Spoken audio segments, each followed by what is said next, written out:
ఏనాడైతే జీవితం రెట్టింపు బరువెక్కున్నా తను మనసు చెరిసగమని పంచాలి అనిపించును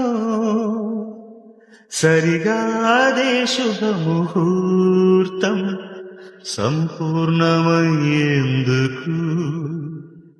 మనమే మరో కొత్త జన్మం పొందేటి బంధాలకు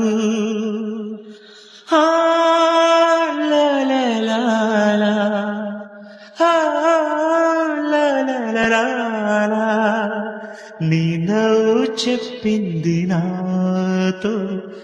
నేనెవ్వరు ఏమిటో ఏనాడైతే